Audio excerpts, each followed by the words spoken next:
Alma. İbrahim. Bu derslerden hemmisini Uygurca okuluşunu dep beremine. Alma. Tutup kulağını tutup gidiyor. Alma. Eğnek. Badam. Pomidor. Tavus. Zette. Çılan. Kurma.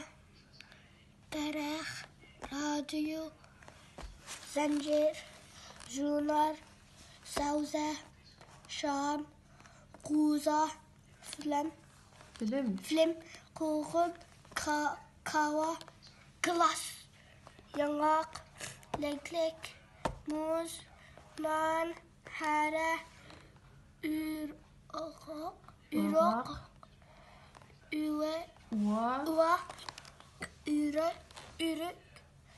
Üzüm. Velspit. İtiz. İştan. Yağaç. Aşık info tamam mı ne? He.